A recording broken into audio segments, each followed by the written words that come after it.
Yes. Trustee Bellini, Here. trustee Dugan, Here. trustee Dunbar, Here.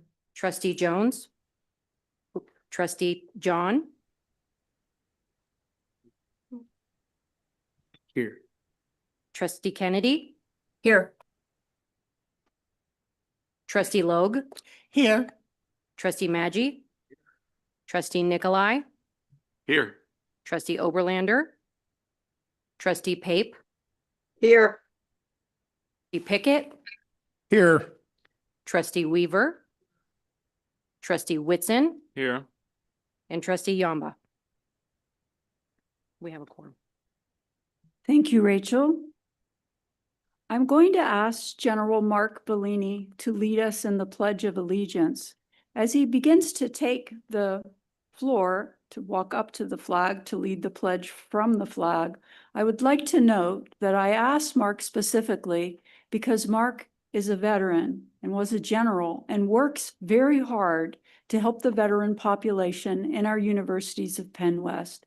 And as a mark to honor his work and how he honors the veterans in Penn West, I found a flag that was made in specific for the 250th anniversary of the United States Army.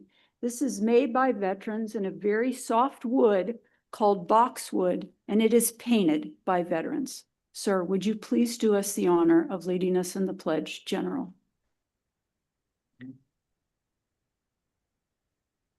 Please place the flag.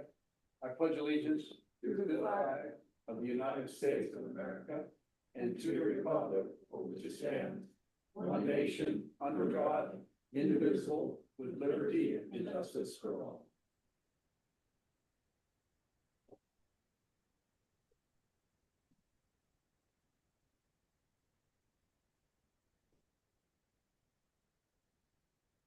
I am pleased to welcome for his first official meeting as a student trustee, Aiden Dugan. Aiden, I have been given a list of your accomplishments, but I feel it's far better for all here to hear your voice talking about who you are and why you wish to join the Penn West Council of Trustees. Well, thank you so much. I really appreciate it. Hi, everybody. My name is Hi, Aiden Aiden. Dugan. I am a junior at Penn West Edinburgh. I'm a secondary education social studies major. I am now the Edinburgh student trustee, which is a fantastic honor.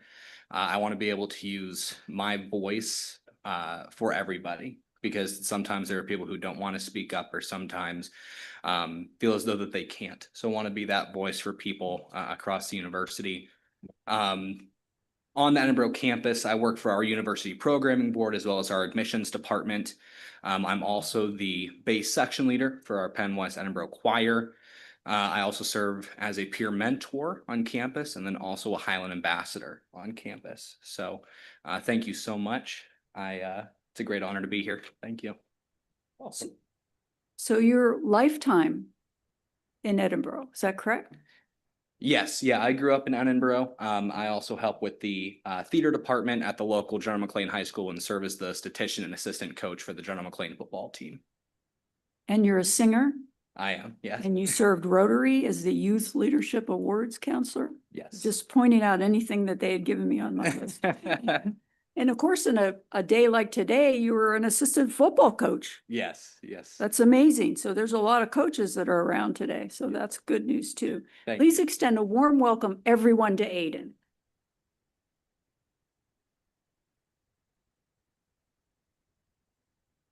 At this time, President Dr. John Anderson, could you please share your quarterly report? Thank you, sir.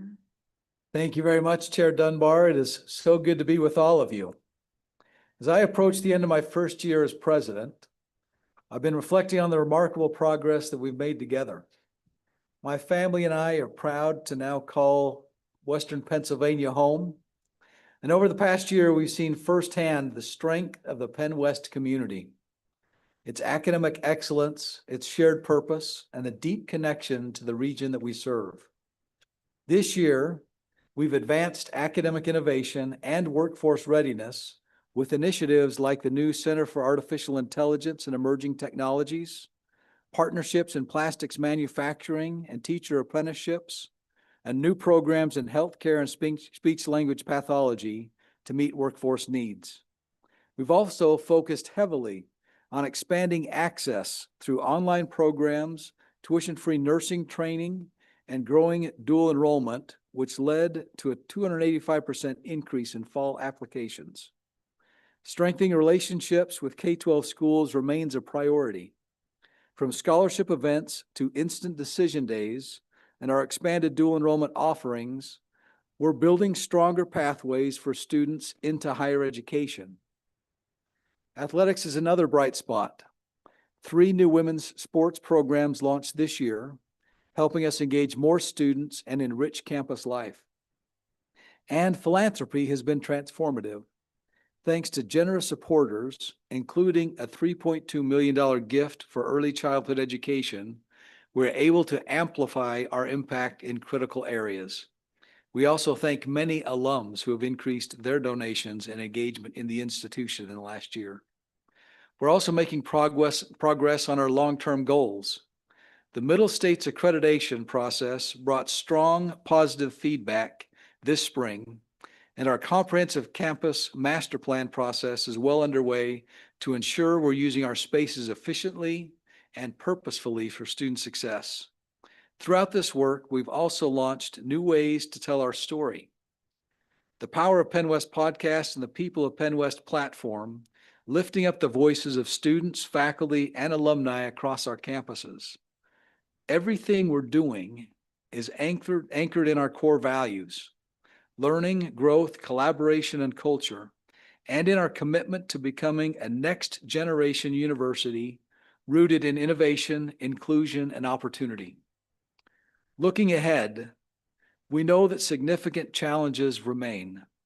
We are facing a budget deficit, and we must continue addressing the effects of years of declining enrollment. The work ahead will focus on 3 primary priorities. First, creating density. Through our facilities master plan, streamlined academic offerings, and more efficient operations to ensure we're focusing resources where they matter most. Second, building our leadership team with key hires likely at the CFO and provost, which will be reinforcing our shared governance model to strengthen collaboration and trust across all of our campuses. And third, we're going to focus on expanding our reach through deeper school district partnerships, launching a new capital campaign, and growing industry connections to position Penn West as a driver for regional progress. The road ahead for all of us won't be easy, but I believe in this community, and I believe in our ability to meet these challenges head on and concentrating our resources where they will have the greatest impact for students and their future lives. Through open communication, transparency, and by working together, we will achieve this work. As I conclude this report, I want to take the opportunity to thank you for your continued leadership and partnership as we shape the future of Penn West together. Thank you very much. Chair Dunbar, the floor is yours. Thank you, Mr. President.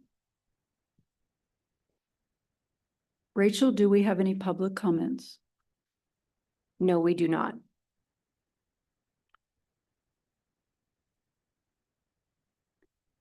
We have remarks by ABSCUF. I'd like to extend a warm welcome to our local ABSCUF representatives from each campus. Dr. Mason is unable to join us today, so stepping in on his behalf is Dr. Lisa Kowalczyk, Acting Chapter President from Penn West Cal. Welcome, Lisa.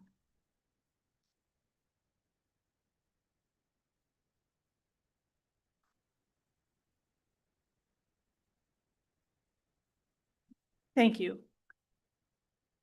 Dear trustees of Penn West University, President Anderson, and other members of the administration, fellow faculty members, and guests. My name is Dr. Lisa Kowalczyk. I am an alumna of California University of Pennsylvania. I'm also the chair of the Computing and Engineering Technology Department here at Penn West. And for this month over the summer, I am the acting ABSCUF California chapter president. Today, I'm delivering joint comments from all three Penn West ABSCUF chapters, California, Clarion, and Edinburgh. From summer 2023 through summer 2025, we have had over 80 full-time tenure or tenure track faculty members either retire or separate from the university.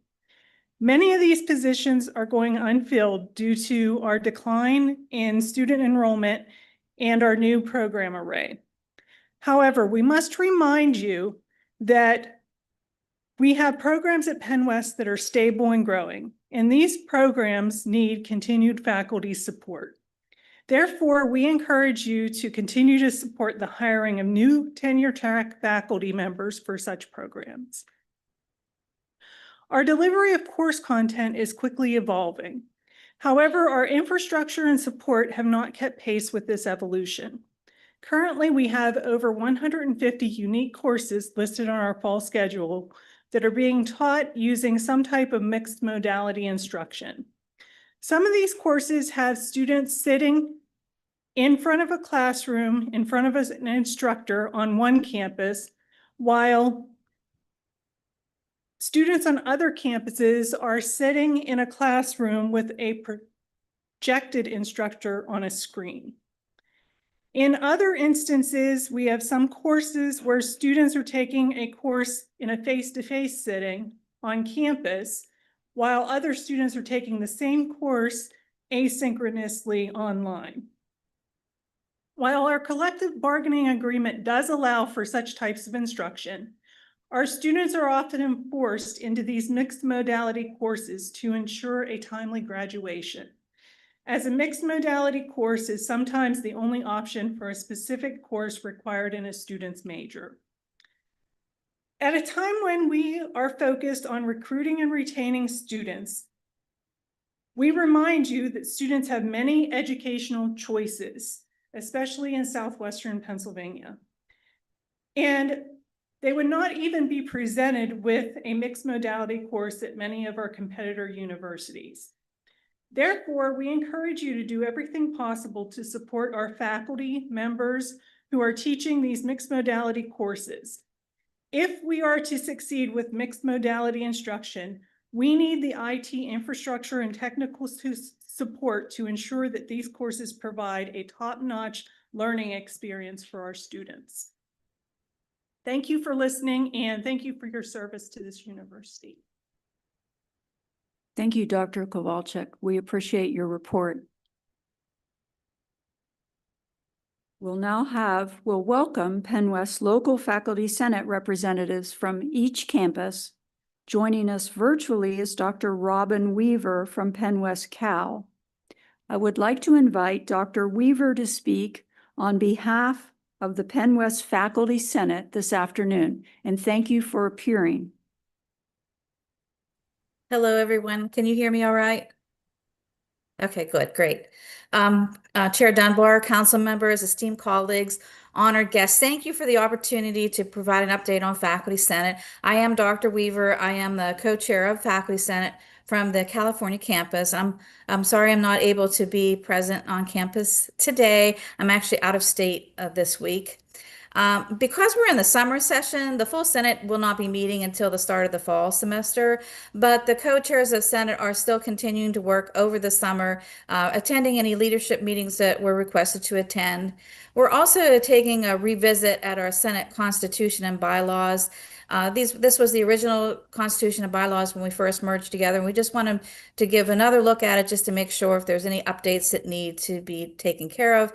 Any updates that we do identify will be presenting to the full Senate and administration in the fall. And so far, only some minor language refinement has been identified related to the election process and also the content that we have during our Senate meetings.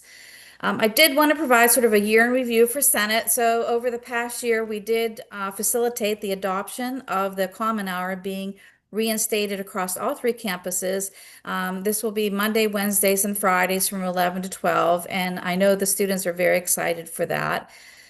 The Academic Standards Committee has presented an initial draft of an advising day proposal. The final outcome of that draft will be addressed in the fall, and we'll see if an advising day is something that will work for the campuses. The Budget Committee did facilitate administration sharing a review of the university budget for all Senate members. The Assessment Committee reviewed 68 program assessments. And the Faculty Affairs Committee finalized the development of a Faculty Empowering Excellence Award.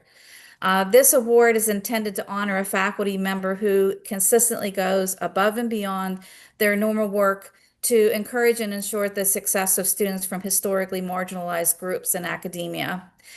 Call for nominations was sent out. The nominations were received, scored, and ranked by the committee, and this information will soon be shared with Dr. Anderson with the intent of announcing a winner in the fall semester.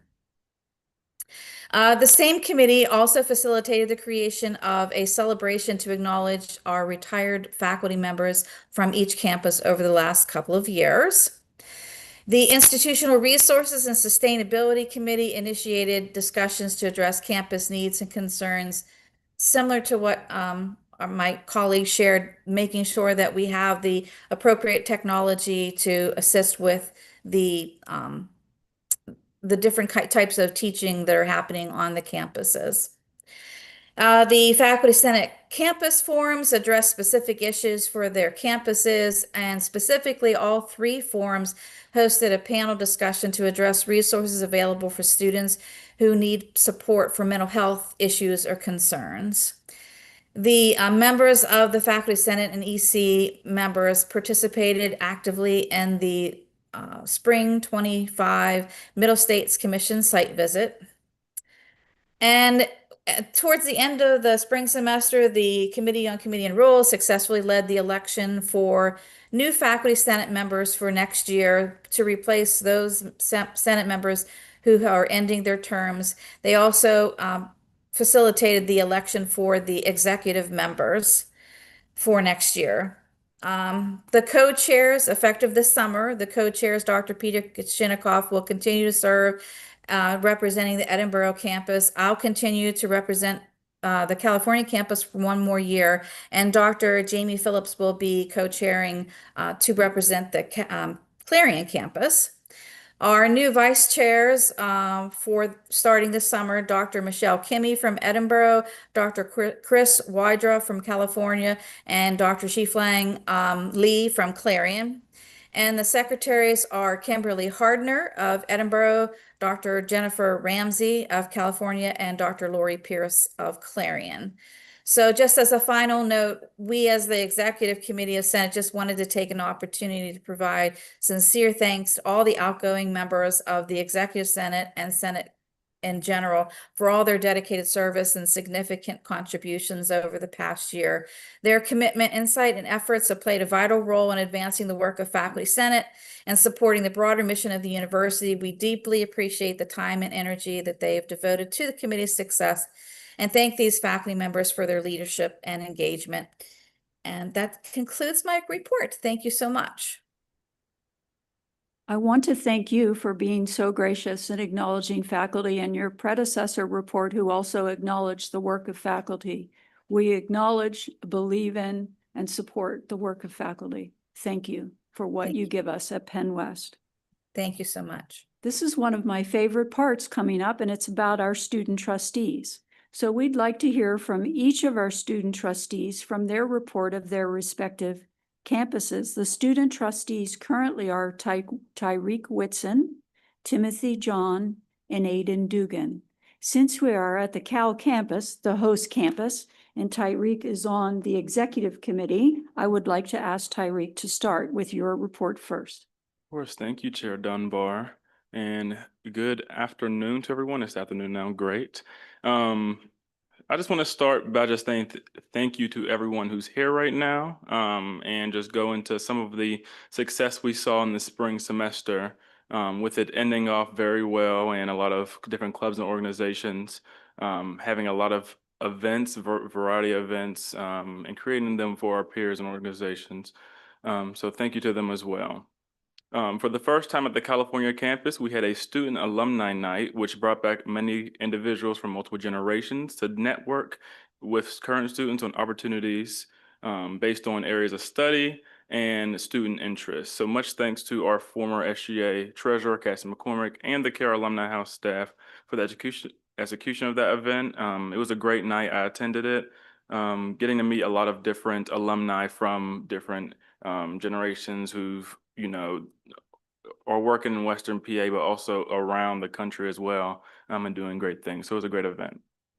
I also just want to congratulate the 5 students who got honored for their success at Cal during the DEI Leadership and Humanitarian Awards. This includes Elena Guzzi, and she got the Student of the Year Award. Alexis Steinberg, who got the Campus and Community Involvement Award. Maya Anderson, who got the Outstanding Leadership Award. Brianna Back, who got the First Year Student of the Year Award. And then Jaheim Bassam, who was the Athlete of the Year this year. So congratulations to all of them. And thank them for their service during their time on campus. The end of the semester also saw the annual Student Affairs Awards, which allowed clubs and organizations the opportunity to showcase student representatives for their involvement and service to campus as well. So congratulations to each of those organizations for ending off the year strong, and also the awardees as well. I just want to take time to look at a new group who has formed on campus. This is the California Mutual Aid group, who got started right at the end of the semester. So they didn't really get time to meet and really showcase what they want to do. But some of their goals include collective liberation, which is really, they want to help free people from different systems of oppression and help them get through daily life. Sustainability, so keeping everyone at a good pace, doing what they can to help people where they are, and not overexerting anyone. Transparency, so letting people know what they are doing and when they're doing it. Self-determination, so they're trying to benefit the California area, but hopefully eventually help other areas as well. Then adaptability too. This group is led by student Eleanor Bloom with the help of advisor Dr. Cody Stone. This was imagined through a sociology class, and then eventually went outside the classroom and got many people involved in it as well. So their biggest goal is to help with food insecurity in the California area. And some ways they're doing that is by working at the SAI farm and really publicizing that area a lot more than what it has been in the past. One way they're doing this is this Saturday, they're going to have a community day at the farm from 5 p.m. to 8 p.m. And student groups such as this one, or just examples of why, we're so great here at Penn West, not just at the California campus, but Penn West as a whole, coming together, having these summer meetings that they've had every week, and really making their goals made to help not only students, but the community as well. So congratulations to them, and good luck to them as well. Now to some summer activities happening on Cal's campus. So today we're very excited to see many first-year students come for new student orientation, with one happening today, of course. And then I'm really excited to see them during Welcome Weekend and welcome them to campus and showcase, why California is great and why we keep doing what we're doing. Then speaking of Welcome Weekend, many student groups are already planning their prep for this year, and they're already meeting and making different plans for Welcome Weekend events during the school year, everything like that. So very excited to see what the groups do. Those executive boards with all the new students joining them should be really great. So that should be fun. And then we are also very excited to welcome back and welcome some camps and organizations outside.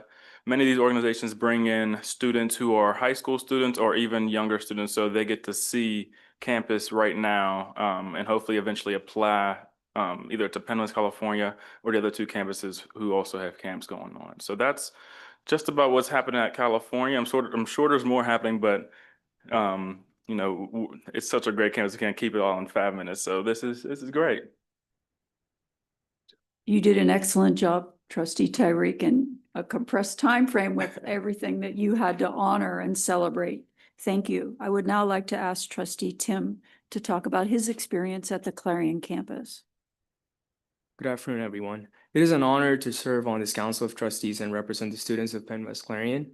Thanks to the dedication of our faculty, staff, and outstanding leadership, we have successfully concluded the spring semester. The latter half of the semester was filled with events designed to engage and involve students across our campus. One notable highlight was the return of Campus Fest, which not only drew participation from Clarion students, but also welcomed students from the California campus, underscoring our commitment to collaboration across all three Penn West campuses. In addition, the University Activities Board organized a wide array of events throughout the semester, including game nights, bingo, laser tag, movie screenings, and unique dining experiences, all of which contributed to an active and vibrant campus life.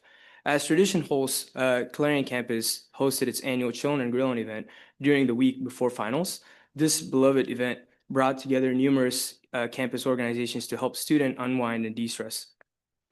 This year's offerings included cookouts, scavenger hunts, painting sessions, trivia, wingo, and more.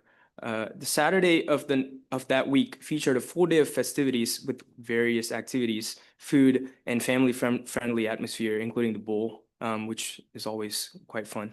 The day concluded with a remarkable collaborative concert by the choirs of all three campuses.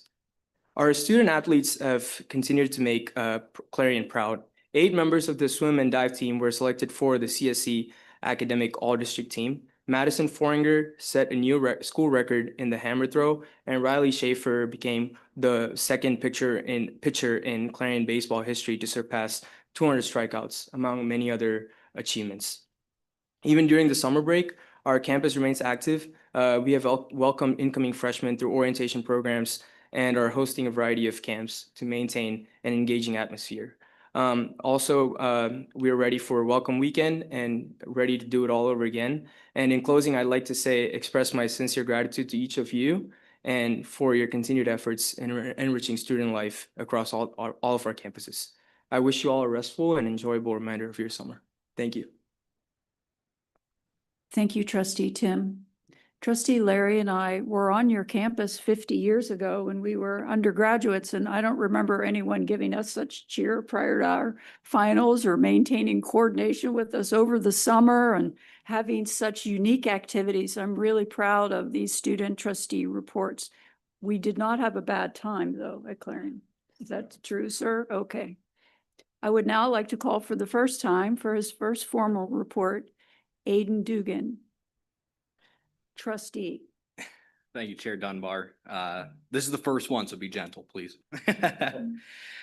So since our last meeting, there have been many things that happened on Annenborough campus I'd just like to highlight. On April 11th, we brought in the artists Andy Case and Baby No Money for our spring concert. And we brought in over 1,200 people onto our campus for this concert. It was very successful.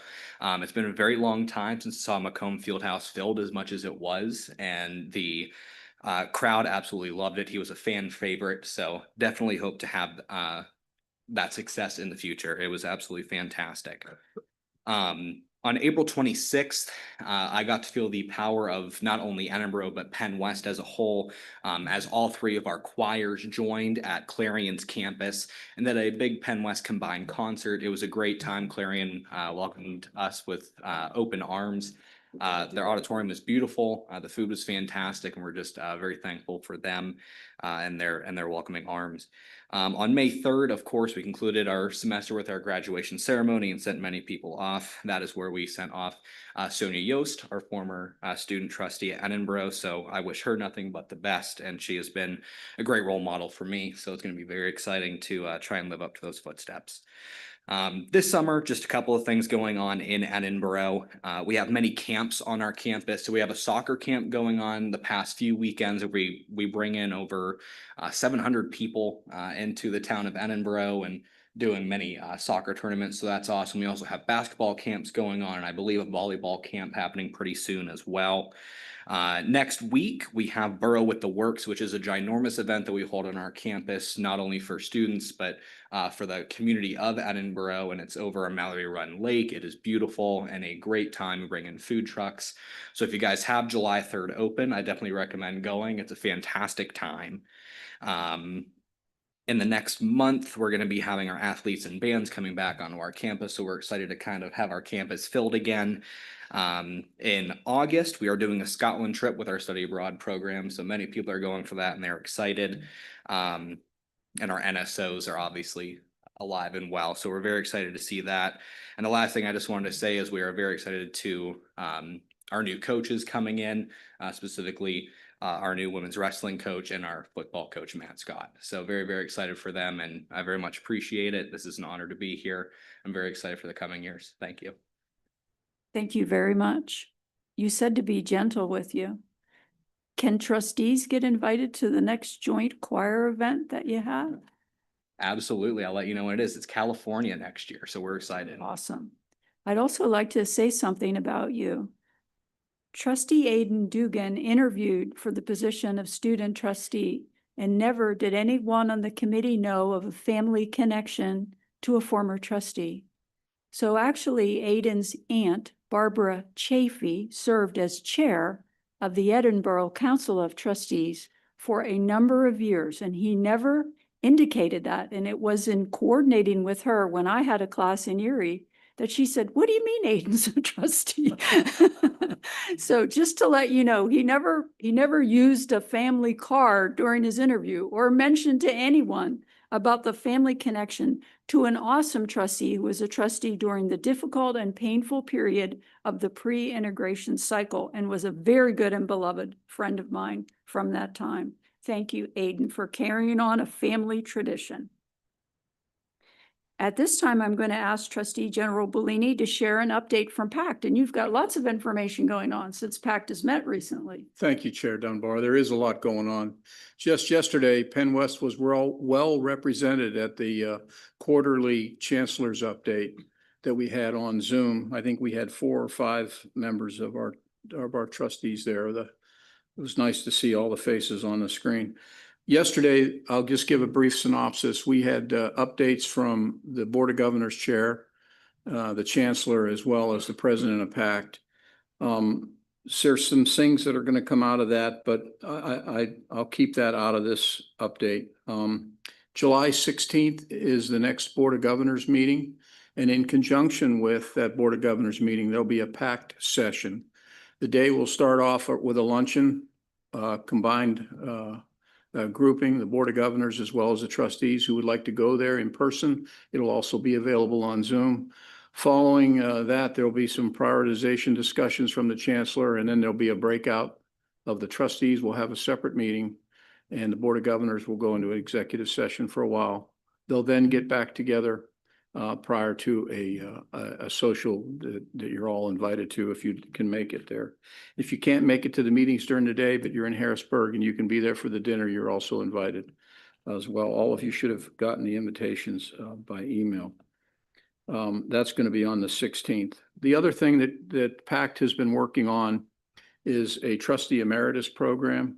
There are currently 2 of the schools in Pashy have it. It's Millersville as well as Westchester. And what PACT has done is packaged together, after socializing with the presidents, if they thought that they might be interested in. This is an option for universities to adopt or not to adopt. A draft will be coming out soon as a template that universities could use. And that way it connects, reconnects, establishes tighter bonds with some of the trustees that have served for quite a lengthy number of years, and then now has stepped aside and someone else has filled their roles, but keeps them kind of in the loop and shows appreciation for what they've done in the community as well as what they continue to do.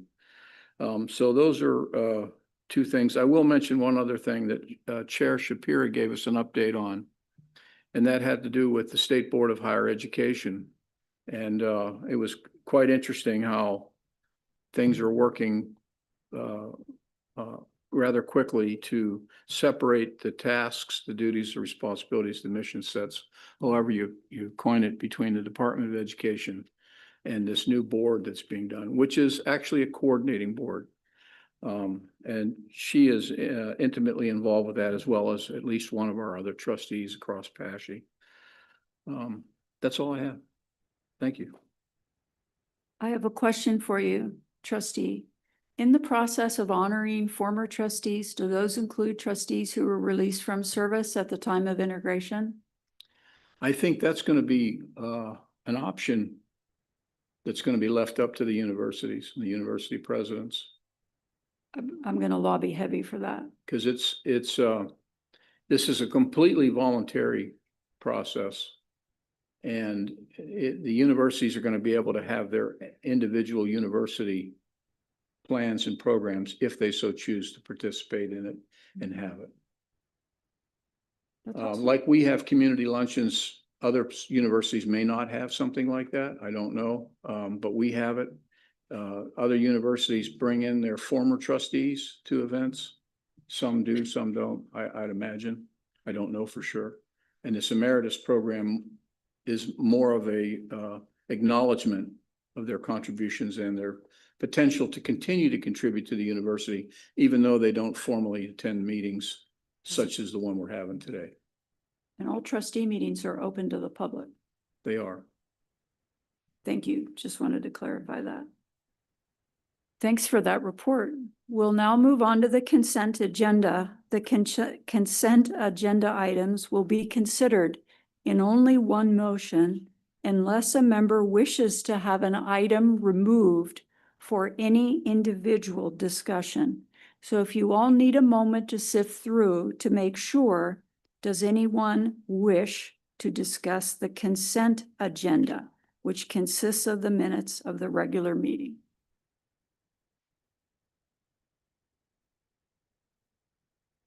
Is there a motion to approve the consent agenda?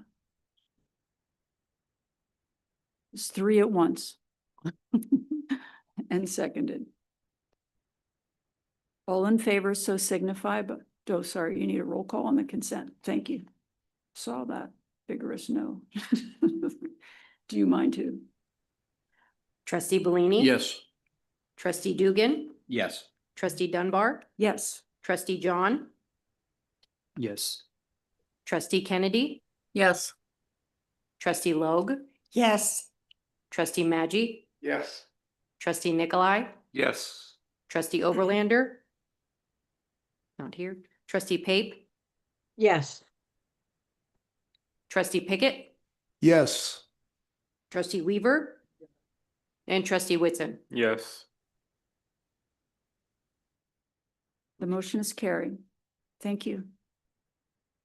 We would now welcome VP Kelly Ripkinski. She's the VP for Communications and Marketing to give an update on Communication and Marketing Division report. Welcome, Kelly. Good to see you. Thank you. Good afternoon, trustees. As we approach the end of the fiscal year, I wanted to share a few highlights from University Communications and Marketing from the previous fiscal year. As you know, the University Communications and Marketing team supports institutional priorities in recruitment, advancement, and brand storytelling across our 4 campuses. This slide illustrates the range of initiatives we have led and the reach of our paid campaigns in support of enrollment and brand awareness over the past year. Next slide. In May, we launched the University Communications and Marketing Hub. This is a one-stop online resource for faculty, staff, students, and alumni. It provides easy access to all of our branding materials, creative services requests, web services, marketing, storytelling, and also social media. One of the cool features in this hub is that you can go online and submit a story idea or a news idea. So as a trustees, if you have something you'd like to highlight, we encourage you to do so. Next slide. Marketing continues to deliver data-informed strategies aligned with institutional goals. One of the standout projects that we did this year was the People of Penn West, and you can see the reach that was reached just in the few months that launched this year. This has been a really great series that strengthened our brand perception by spotlighting the voices of our community.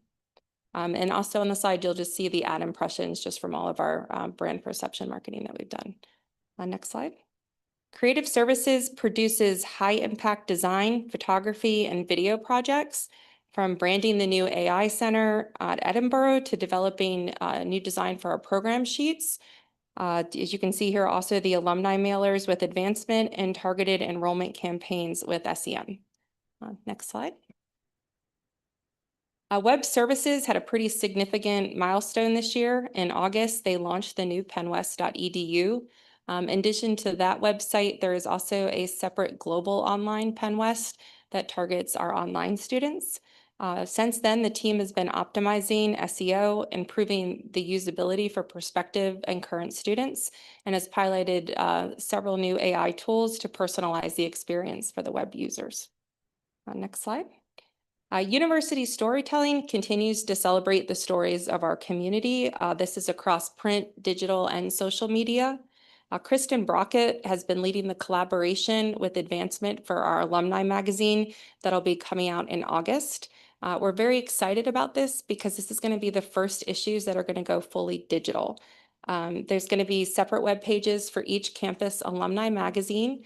You'll have access not only to the current issue, but we've been able to pull digital copies of previous legacy issues going back 7 years. So not only will you be able to get the new PennWest Edinburgh or PennWest California alumni magazine, but all of the previous legacy issues you'll be able to access as well. If you prefer a print copy, there's a nominal cost and you can order copies of not only the current magazine, but previous issues as well. So we're very excited to launch that. There's going to be a lot of opportunities moving forward for alumni to submit stories and photos via a form that'll be on the magazine page. And also we're hoping to get some guest contributors to do some articles for the magazine in the next year.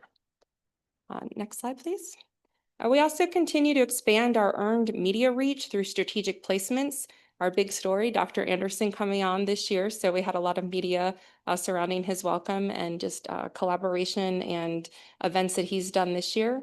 We've also been very intentional about securing coverage via op-eds, roundtables that we've hosted, and ceremonial milestones like the new science building event that we had here at California. This continues to strengthen our regional and national visibility. So a very busy fiscal year this year in communications and marketing, and I'd be happy to answer any questions that you have. Trustees, do you care to direct any questions to VP Kelly? I want to point out that Kelly's committee, one of the newest committees, Communication and Marketing, actually is part trustees and part other makeups. We have 2 committees like that. We are allowed to do 2 committees, and VP Geiger will speak about his later, but do you mind to talk a little bit about yours and how you have non-trustee members on the committee and how that helps? Yes, so we're very excited to launch that committee. We're going to have members of the communications and marketing team that will be there on the committee. We're going to welcome students and also trustees on the committee. I think this will give us an opportunity to get your feedback on our branding, our marketing campaigns, web content, and also share the great work that the team's doing as well. So we're very excited to start that. Thanks. I think it's important that we reflect that and that others hear that we're Yes. doing such outreach. Thank you for your report. Thank you. Any other questions? Thank you. Next up is academic affairs. The academic affairs report is on page 25 in your board packet for trustees. The committee co-chairs on here, Barbara Logue. The floor is yours if you would like to start that report. Thank you for joining us. Thank you. The Academic Affairs Committee last met on June 9 and discussed enrollment for the upcoming year and the potential creation of PennWest Schools of Education, Business, and Nursing. I will now turn it over to Interim Provost and Vice President for Academic Affairs, J.D. Fisher, for the Academic Affairs Report. J.D.? Thank you, Trustee Logan. Good afternoon, everybody. And so the sum total of my report is actually an action item that Trustee Logue referred to, and that is a proposal to formally establish a School of Education, a School of Business, and a School of Nursing at PennWest University. And I believe you have information in your board packets about that. About that proposal, just to say a few words about it, if approved, the new academic schools will highlight PennWest's historically strong programming and impact on the Commonwealth in education, business, and nursing, will strengthen student recruitment efforts, and enhance our robust engagement with stakeholders across Western Pennsylvania, including school districts and intermediate units, healthcare providers, and business and industry. Education, business, and nursing at Penn West have some common features. A broad range of accessible undergraduate and graduate academic programs, associate, bachelor's, master's, and doctoral programs, as well as pre and post baccalaureate certificates and continuing education training, all of which meet the needs of students at every stage of their careers. Programs that are fully accredited, reflecting our commitment to a high-quality educational experience. Robust enrollment. Approximately 30% of all Penn West graduate and undergraduate students are enrolled in a program in education, business, or nursing. A variety of opportunities for impactful and resume-enhancing experiential learning, and a commitment to directly impact communities in Western Pennsylvania through services that also provide students with opportunities for experiential learning. For example, our Small Business Development Center at the Clarion campus, the Rutledge Institute Preschool at the California campus, and the Center for Branding and Strategic Communication, which is part of the Northwest PA Beehive Network at the Edinburgh campus. So subject to the Council of Trustees approval, Penn West will move forward with showcasing these areas of historical strength and providing additional visibility to our continued development of innovative programming and regional partnerships. So relative to the provost's report, I'm now asking that we would need a motion that the Council of Trustees approve the creation of the Schools of Education, Nursing, and Business, and a second. So moved. Second. And a second.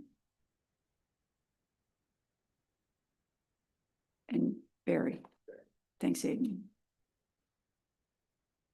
We'll now have a roll call vote. Trustee Bellini? Yes. Trustee Dugan? Yes. Trustee Dunbar? Yes. Trustee John? Yes. Trustee Kennedy? Yes. Trustee Logue? Yes. Trustee Maggi? Yes. Trustee Nikolai? Yes. Trustee Oberlander? Here. Trustee Pape? Yes. Trustee Pickett? Yes. Trustee Weaver? And Trustee Whitson? Yes. The motion is carried. Thank you for your report, JD. Thanks very much. JD. Thank you.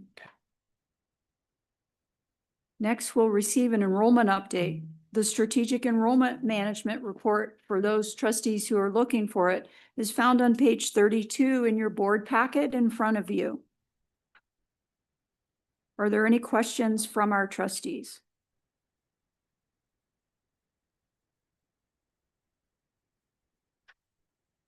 I see you, Dr. Fensky.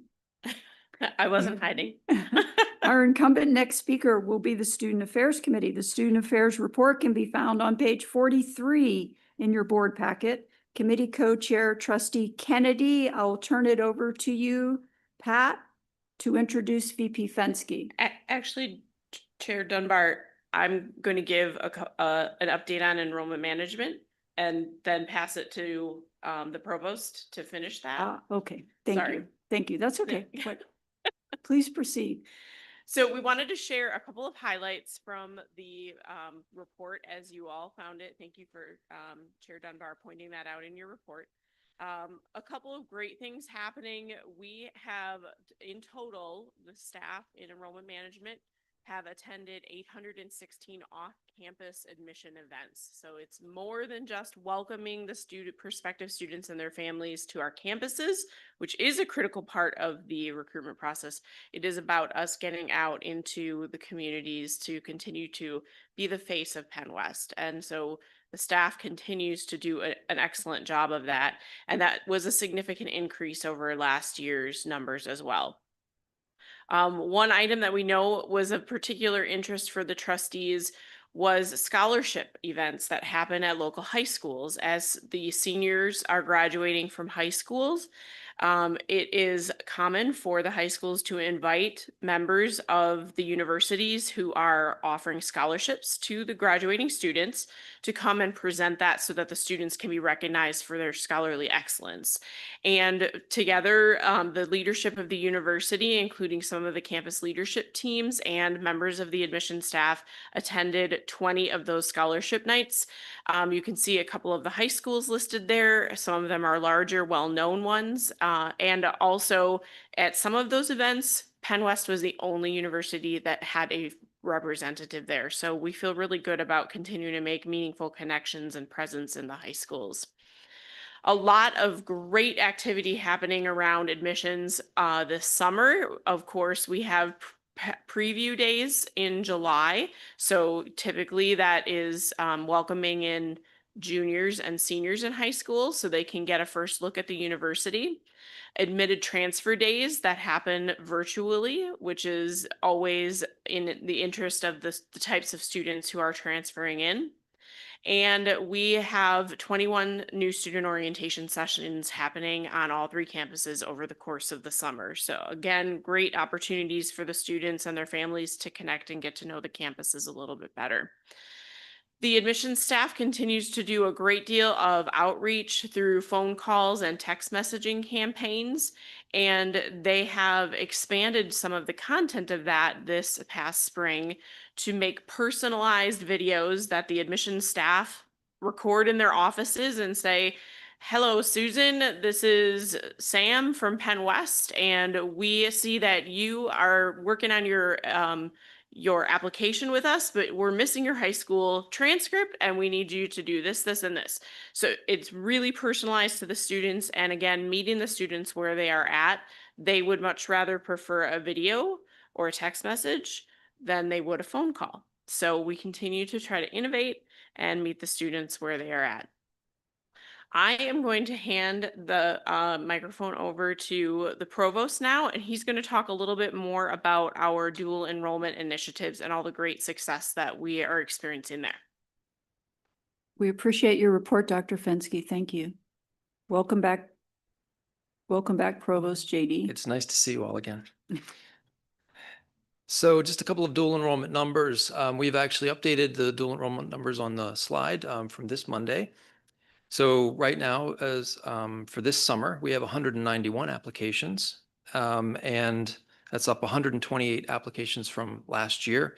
And for this fall, we're up to 220 applications. And at this point in time last year, we had 49 applications. So we really made some, I think, successful efforts to increase dual enrollment. A couple of really great things to talk about with dual enrollment. One is that Pennsylvania Western University received an almost $1 million grant through the Shapiro administration's dual credit innovation grant program to expand dual enrollment opportunities for high school students in Pennsylvania. And among other things, Penn West is going to use the grant to increase access to dual enrollment for more students, particularly those in historically underrepresented, or those historically underrepresented in higher education, and also enhance additional forms of student support, including outreach, information sessions, application support, and dedicated dual enrollment advising. And what's really promising is the numbers we see here. This new grant hasn't had any impact on those numbers because the full force of that grant will probably be in effect for spring of 26 and beyond. So the students we have right now are sort of pre-grant students. And I just want to say thank you to Associate Provost and Graduate Dean Bob Mahalik, Kaylee Gamutza, who's our Assistant Registrar for Transfer and Articulation, Tim Stevenson, Associate Dean in the College of Education, Arts, and Humanities, and Molly Jenkins, who's the Director of Grants and Special Projects, who did great work on this grant. And in addition to this grant, which is a 2-year grant, we also receive support through corporate partners through the EITC program. And with the support of public and private funding, we will continue to expand access to dual enrollment opportunities with that grant prioritizing affordability, academic quality, and student success. I want to thank the good work of the Edinburgh Foundation, and in particular, Chuck Scalise, who's the director of the foundation. Now, in terms of enrollment, where we are at this time over the summer, looking ahead to fall, I'll just give you a few brief updates. First year, I'll first talk about undergraduate students. First year undergraduate deposits are up from this time last year. And we're in the process of registering those students. We create the schedules for them, in the process of registering those students and engaging them with new student orientations. We had one today on the Cal campus and many other forms of outreach. Transfer students are down just a touch from this point in time last year.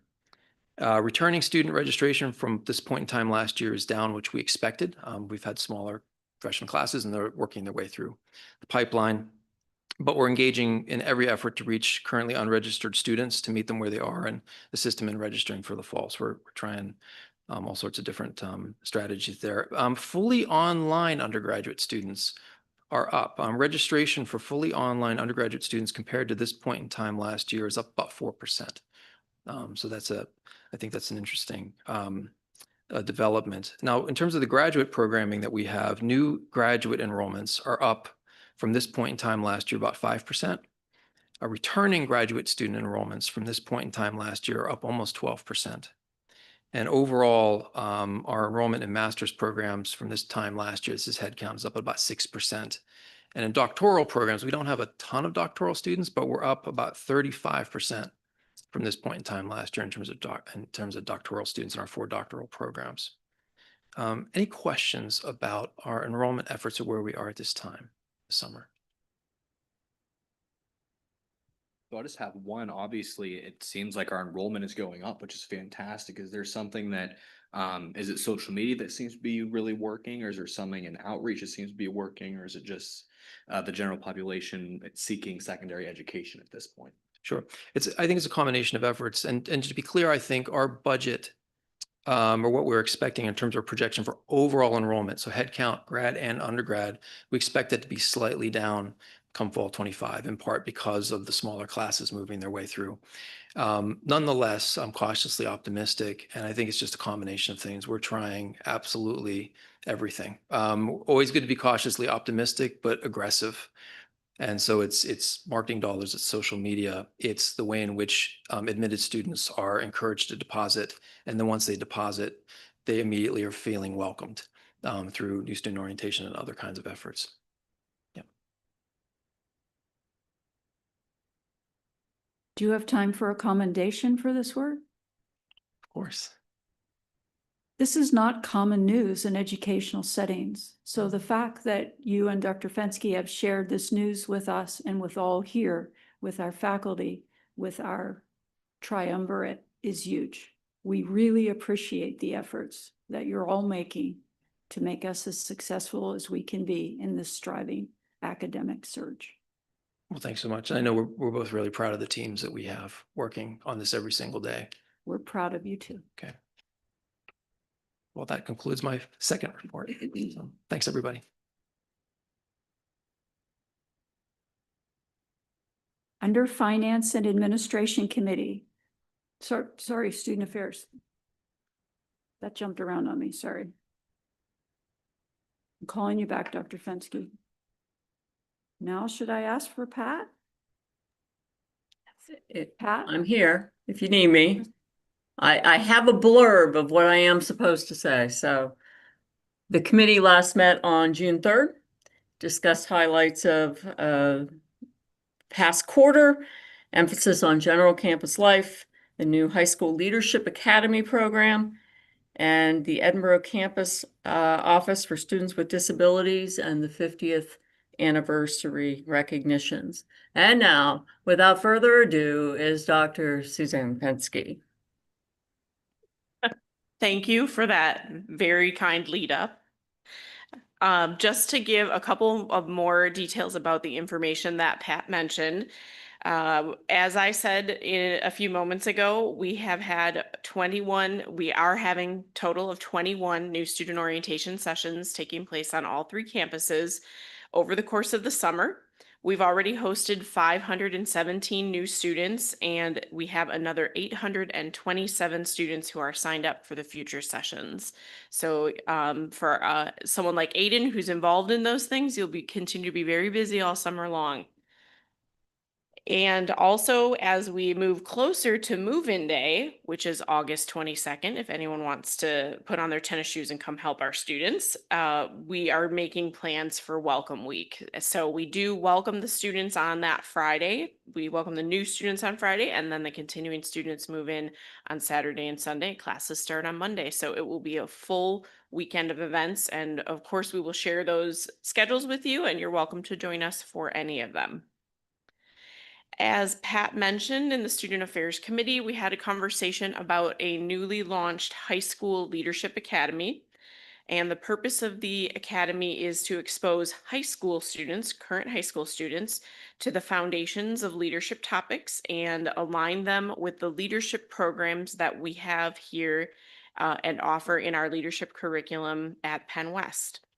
A couple of the topics that the students cover are things like meeting other campus student leaders, recognizing their own leadership traits, the fundamentals of communication, becoming a strong team player, and how to make meaningful connections on campus when you get here. So invitations were sent to students in high schools in March and April this past semester. And we offered some of those general topics to students in mostly virtual events. And additional outreach was done after the sessions to see if the students were interested in coming to Penn West to continue to engage in leadership development as well as their academic program of choice.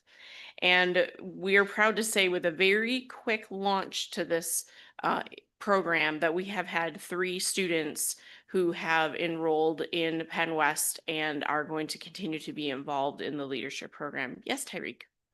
Yeah, I think this is a really great idea, especially as someone who did student leadership in high school. So I think this is a great idea. I guess the question I may have is, will there be opportunities in the future for student leaders who are currently here right now to like talk to these high school students and be invited to those meetings? Yes, absolutely. And what those students will track into is the pieces that you already know and have in place, like the Penn West Leadership Academy. So it is a comprehensive curriculum that would have started with offerings normally for our incoming freshmen, and then all of the great things that you have had access to over your time, but it's taking a step back so that students who are juniors and seniors in high school not only get exposure to those topics, but also Penn West. That's great. So yes, they will interact with you as you are an active student leader. That's great. Thank Yeah. you. Some other great components to this particular program is that these students who choose to enroll in Penn West, who engaged in the High School Leadership Academy, will receive a $500 leadership scholarship and also will receive an offer to pay half price for their housing if they choose to live on one of the campuses. So we really try to make it an attractive opportunity and do some additional building towards future leaders on campus. And again, this was just started 3 months ago. We are looking forward to seeing what the program can bring us over the course of the next year and future years. And we will continue to build on that and build the curriculum. So we're very excited about it. We do have a full outline of the leadership program. If anyone is interested in getting more details, it was shared with the Student Affairs Committee earlier in the month, and we'd be happy to circulate that. And finally, as Pat mentioned, we have celebrated the Office for Students with Disabilities 50th anniversary at the Edinboro campus over the course of the last few months.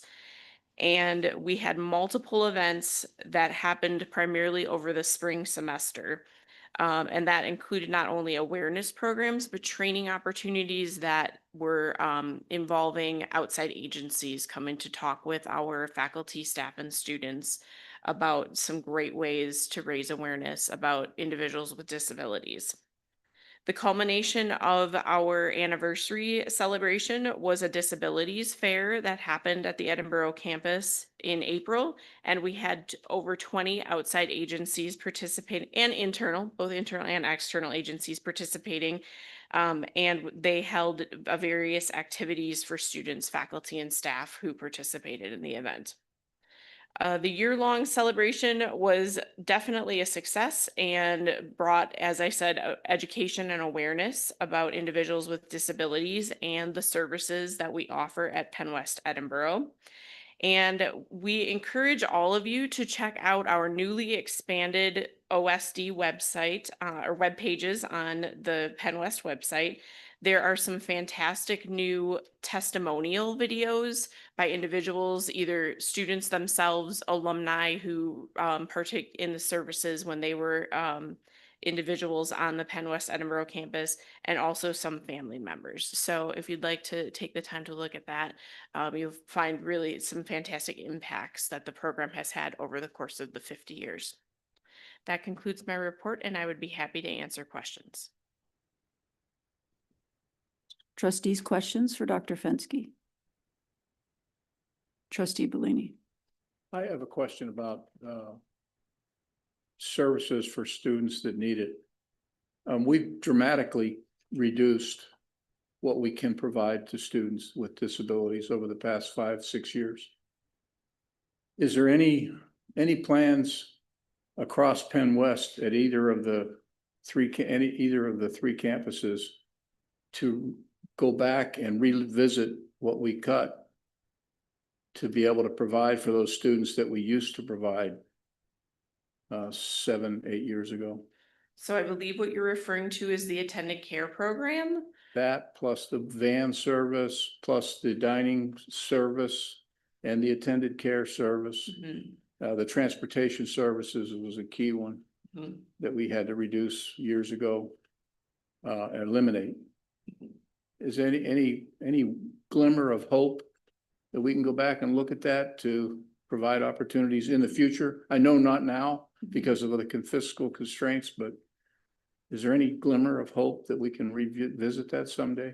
We can always keep things on the list, but right now we are meeting the needs of the students who are on campus with either physical disabilities or mental health concerns that need connections to other accommodations.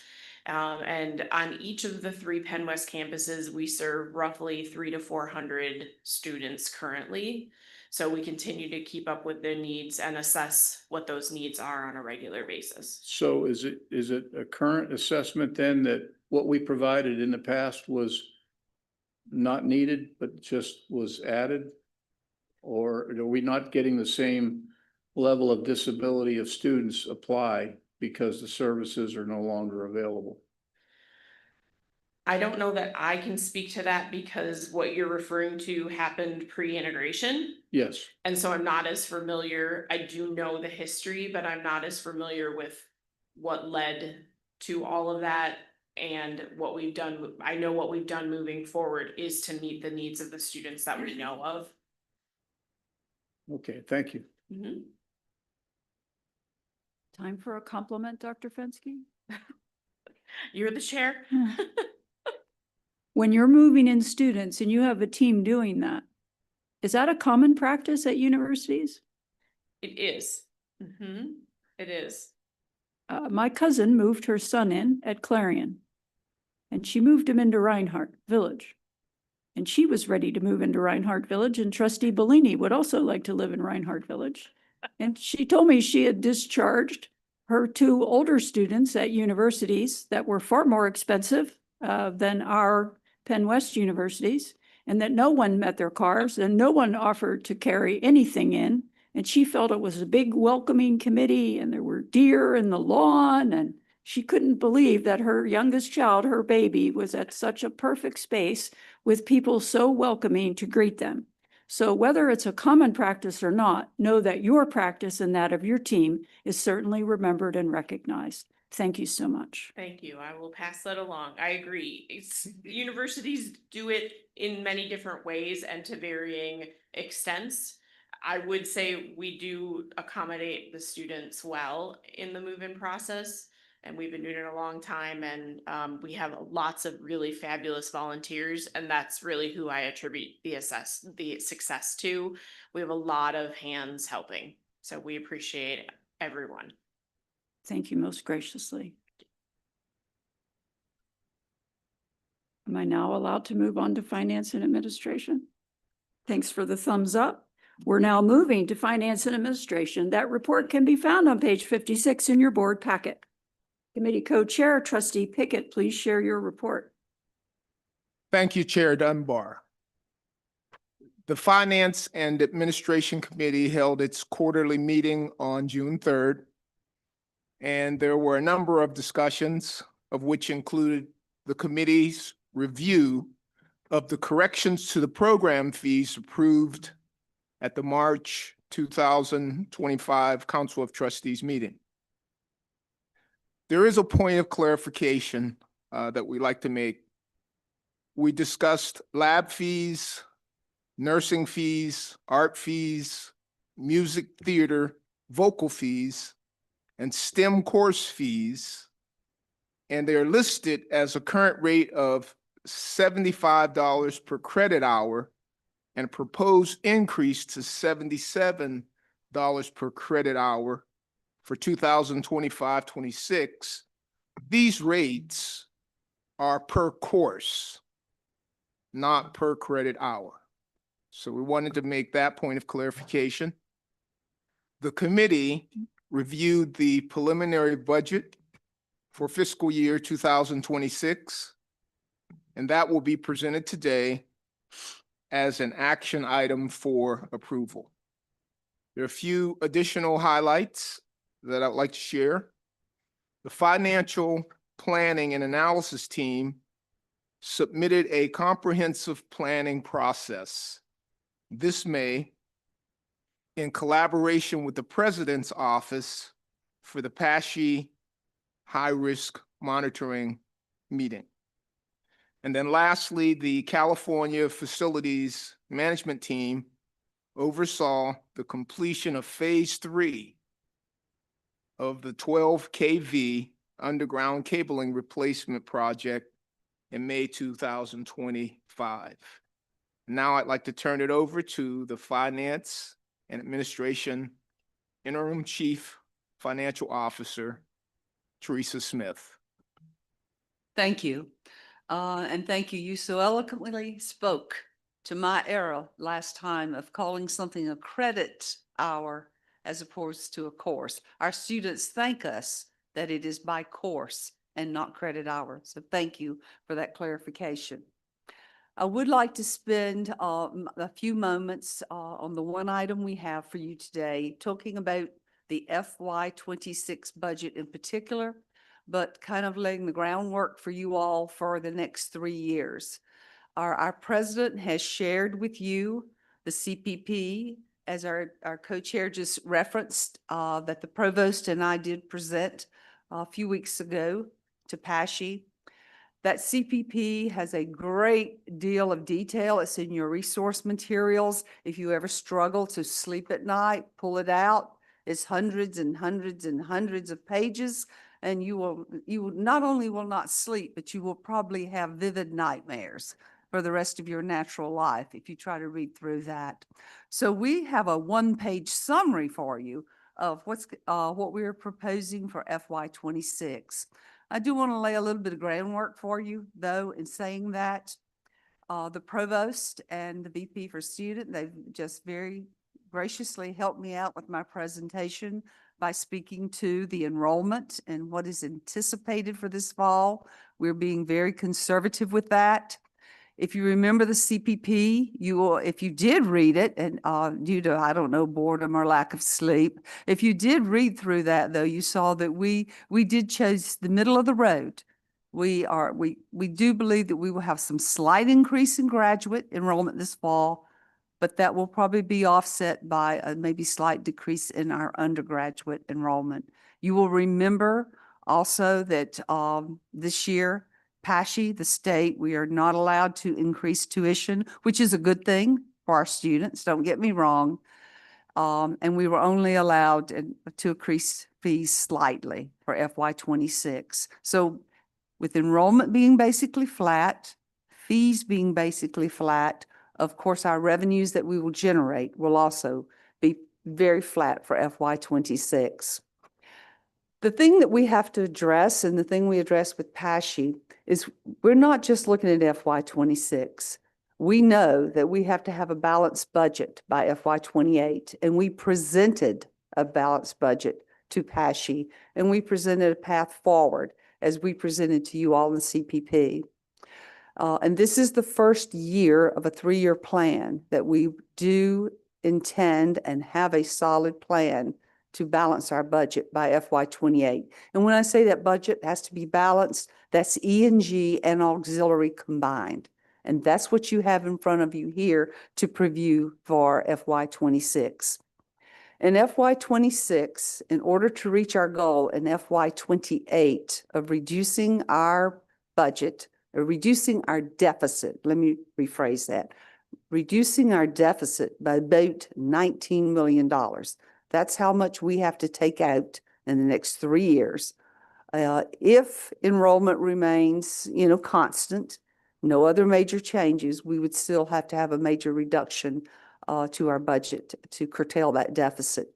To do that in this first year, the one thing that our trustees are seeing that you haven't seen in the past, and you do have other resource materials, the detail for all the E&G and all the auxiliary are in your packet. The one thing you're seeing this year is the line called the pooled savings. Those are pooled personnel savings and benefits. And in this first year, FY26, we will need to take out about $3.5 million in personnel savings for this coming year. And that is outlined in the detail for you. In addition to that, because you cannot just reduce personnel expenditures, although that is our single largest expenditure. Of course, any university, that's their single largest expenditure. What else you have to look at, though, is non-personnel services. And it took a great courage, but under the leadership of our president and with the cabinet support, we are also reverting to FY24 actual expenditures for everything else other than personnel. That's substantial. That's around $7-8 million that we have to cut out of non-operating expenditures. That's also been done in FY26. And that's taking, we've already started that work. The cabinet met several months ago. We had a meeting probably about a month ago, face-to-face all-day meeting to discuss how we're going to accomplish that. That is our plan. Start small, end big.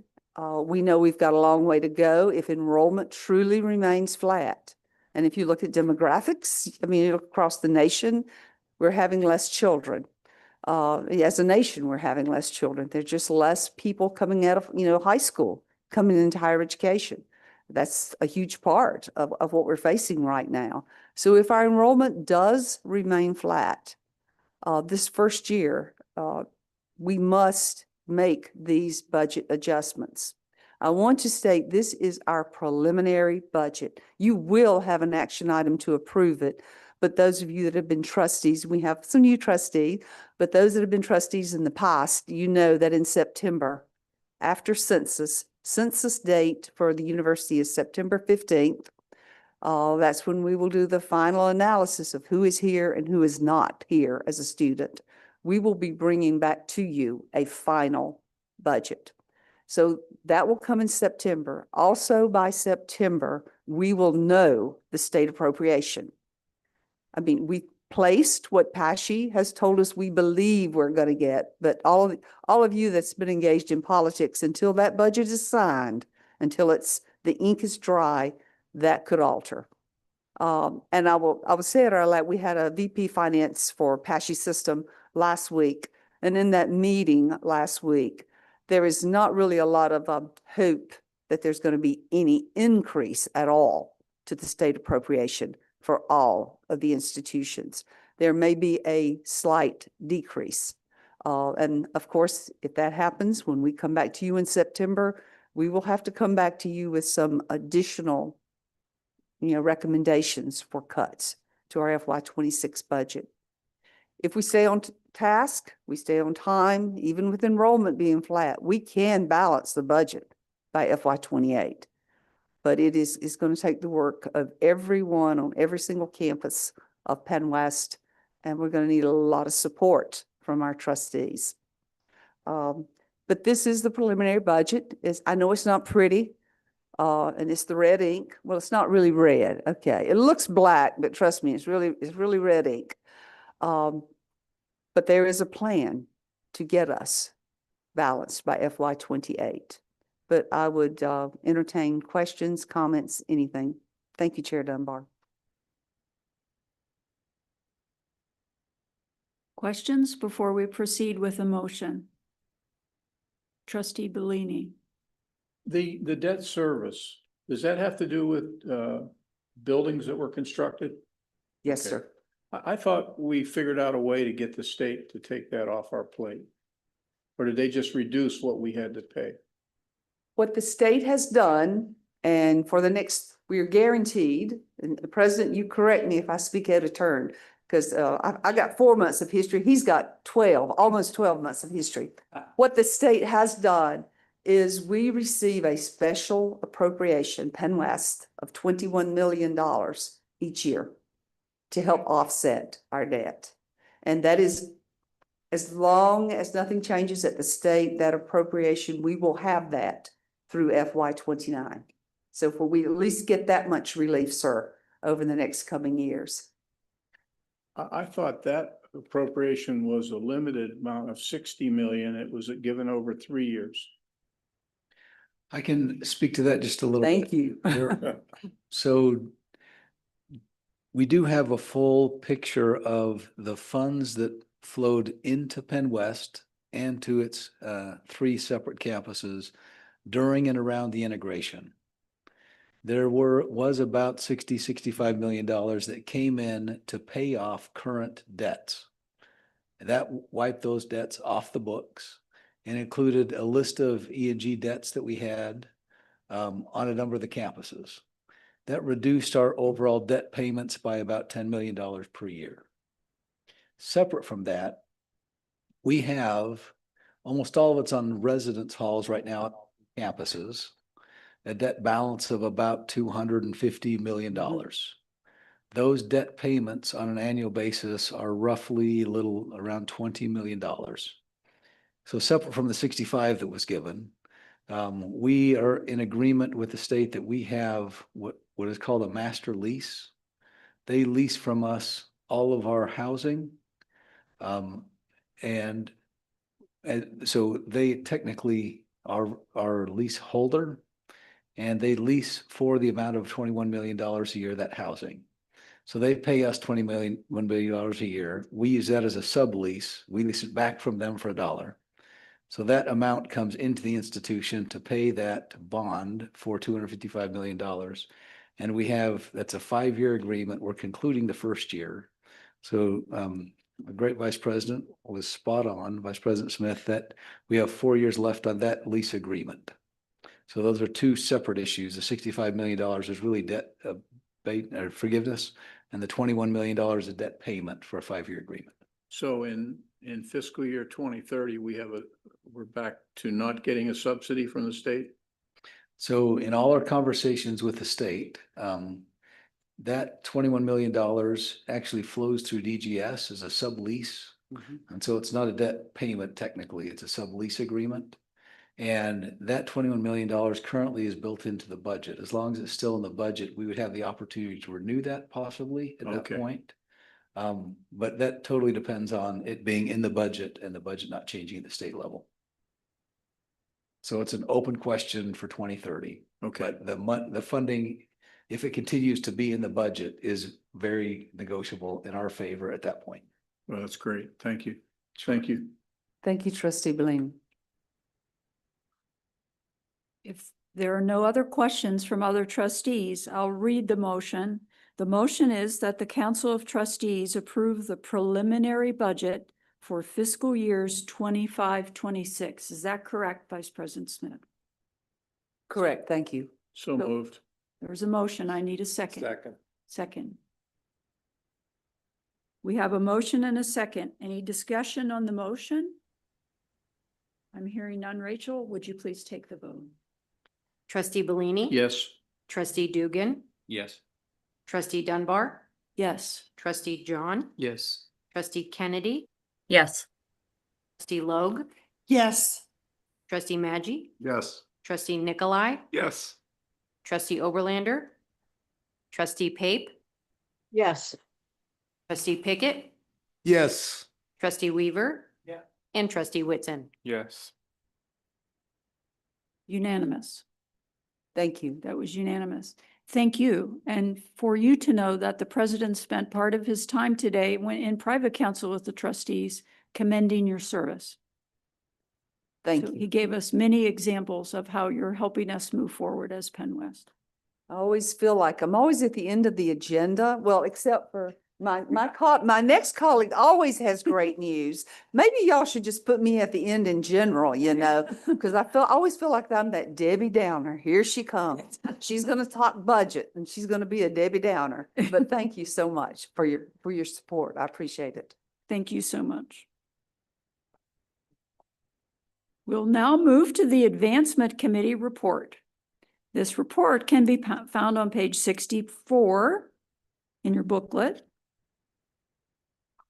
I have a very short thing to read prior to you speaking. VP Geiger, if that's okay with you. Absolutely. The Advancement Committee last met on June 3rd and discussed naming the field at Clarion Memorial Stadium as the Al Jacks Field. I knew there was a reason I kept this napkin from lunchtime. I will now turn it over to Vice President Jim Geiger for the advancement report. Thank you very much. That's the wrong color, though. The best I could do. We've got some alumni football in the back here today, so thank you very much. I appreciate your time here today. Real quickly, our year-to-date fundraising totals through May. We are above goal on 2 out of our 3 campuses, and overall, we're at 150% of goal for our total funds. The same thing for our number of alumni donors. We are over goal through May at 2 of our campuses and nearly at 100% of goal through May. So I'd like to thank Tony Morrow and his team. They've done great work in really advancing the work of fundraising alumni engagement this year. We've been tracking giving by our leadership groups. And so that includes you all, that includes the 3 foundations, the 3, excuse me, the 3 alumni associations, the president's cabinet, the campus leadership teams. I think that's it. But all of those groups together are over 95% participation. So I want to thank you all for your great participation, as well as all those other groups. It sends a strong signal to our alumni and to others in the community when leaders step up and give. So thank you. Next slide, please. The president earlier mentioned capital campaign, comprehensive campaign. We're starting to do planning for that. And one of those is planning steps is to start putting together a fundraising campaign report. What this does, it takes the report from the previous page and it adds new pledges, new deferred gifts. And so total cash pledges and total deferred this year, again through May, were over $10 million. So a fantastic year. A lot to do to keep that rolling for next year. But again, this year has really been a very positive year. It's done a lot to show the confidence of our alumni and communities in Penn West and the work that we're doing. So again, thanks you for everybody for your support. Next slide. We have the Penn West Night at PNC Park coming up July 18th. We are looking for a great crowd again this year. We will send in your materials. I think there's a link, but we'll email you out the links that you can use to buy tickets. It would be great to see you all there as well. Our homecomings for 2025, Edinburgh, October 10th and 11th, California, October 17th and 18th, and Clarion, October 24th, 25th. So we're looking forward to welcoming our alumni and friends and families back to our campuses. We've talked a lot about athletic highlights. It's been a great year for all 3 of our campuses. We've mentioned a couple times the addition of women's flag football here on the Cal campus. Women's tennis appeared in the PSAC tournament and finished with its winningest season since 2016. Baseball registered its winningest season in program history with 38 victories. And Cal advanced to the PSAC championship and appeared in the NCAA tournament for football, both first since 2010. Fantastic year here at Cal. Next slide, please. Edinburgh. The men's tennis team won their 5th straight PSAC championship. They also hosted and won the NCAA Atlantic Regional, advancing to the NCAA championships for the 3rd time in 4 years. Men's basketball coach Justin Jennings won the PSAC West Coach of the Year. And wrestling head coach Matt Hill won the Mid-American Conference Coach of the Year. Edinburgh announced the addition of women's wrestling and women's golf as well for next year. And Clarion, Emily became the first player in Golden Eagles softball history to earn all conference honors at a shortstop position.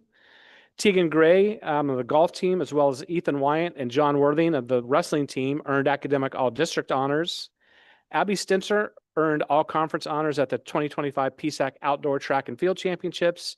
And the Clarion baseball team reached their highest wins totals since 2005. They won 20 games.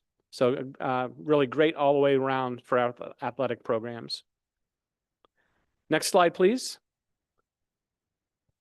Oh, sorry, my hip just cracked. Pardon?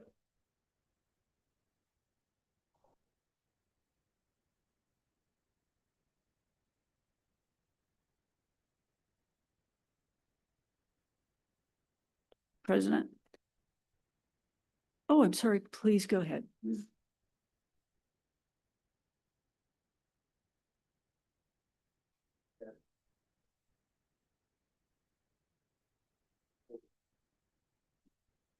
NIL has not affected us greatly. It hits us when we have superstars. It rears its head, but by and large, we don't see as much NIL impact as we just see the ease in which students can transfer. Now it's very easy for them to transfer, so we see a lot of that, and our coaches really struggle. Every year, they're not only recruiting new student athletes, but they're recruiting their own student athletes to come back. But by and large, NIL has not been too much of an impact for us.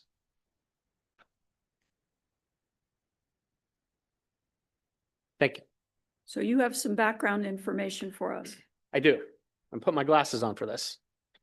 As a coach, administrator, and professor, Al Jacks was an indelible part of the Clarion community for 6 decades.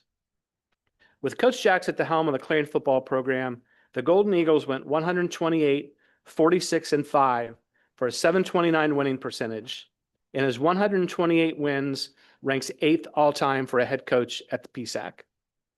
Coach Jacks has been inducted into the Clarion Athletic Hall of Fame, the Western chapter of the Pennsylvania Sports Hall of Fame, and the Pittsburgh City League All Sports High School Hall of Fame. The PSAC recognized Coach Jacks as one of the all-time great contributors to the conference's history in football, naming him as part of the PSAC's 150 contributors list in conjunction with the 150th anniversary of college football. This proposal comes as a result not only of Coach Jacks' impact as a coach, but also a multi-year giving campaign spearheaded by alumnus Robert Bo Garitano, who's here today, and countless Clarion football alumni who in a multi-year campaign raised $1 million in support of Golden Eagle athletics. I'd like to again recognize Bo along with fellow alumnus Dave Osakovich, who came here today to help us with this. Bo and Davo, please stand so you can be recognized. Davo too. Thank you. Thank you for being.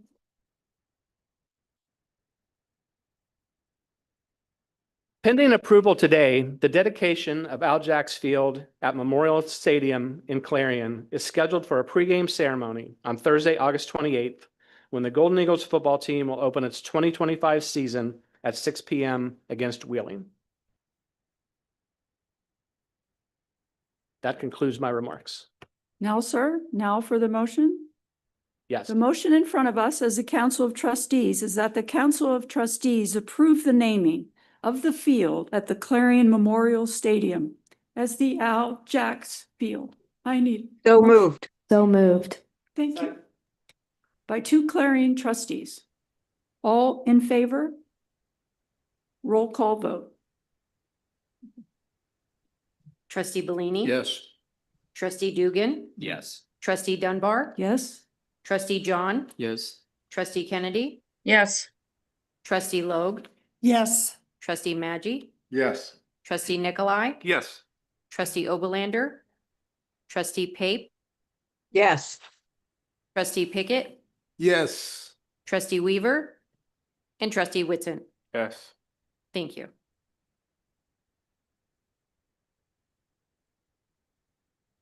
Motion carried.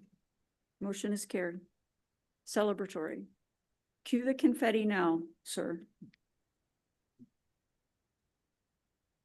Do you have a resolution?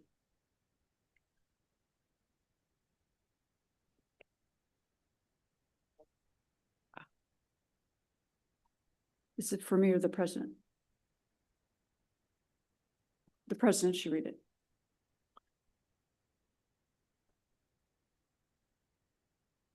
So it is my honor now. We thank those who are here to support this work and who have led it for years and carried the banner. Thank you, Bo, and thanks, David. It's great to have you here.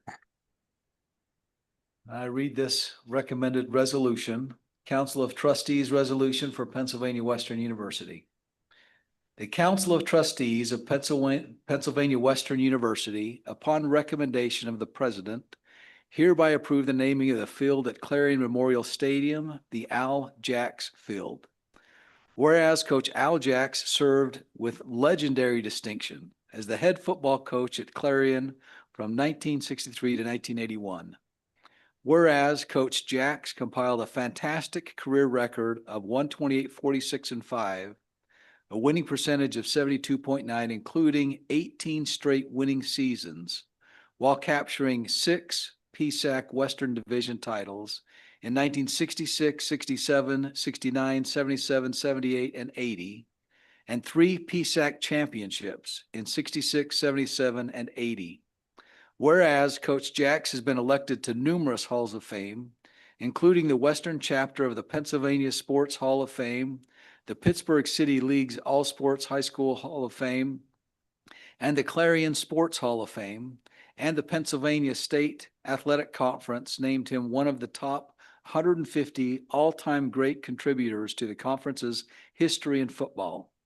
Whereas Coach Jacks was a believer in the student athlete as a complete person, guiding the young men in his program to success on the field and in the classroom as representatives of the blue and gold. And whereas Coach Jacks' impact was felt through the Clarion community, as he was a tireless advocate for the university and built meaningful relationships with community leaders to the mutual benefit of the campus and town. Now, therefore be it resolved that the Council of Trustees of Pennsylvania Western University does hereby, number 1, endorse the naming of the field of Clarion Memorial Stadium as Al Jacks Field, pursuant to Pennsylvania Western University policy for naming facilities and programs. And 2, include this resolution as a matter of formal record in the minutes of the Council of Trustees, as approved by action of the Council of Trustees during the quarterly meeting held on the 26th day of June, 2025. Signed, Dr. John Anderson, President, J.D. Dunbar, Chairperson, Council of Trustees. Thank you, Mr. President.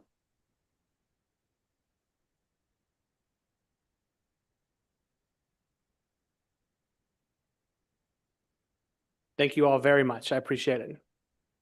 That's the end of my report. Thank you, VP Jim. Thank you. I just have some brief concluding remarks.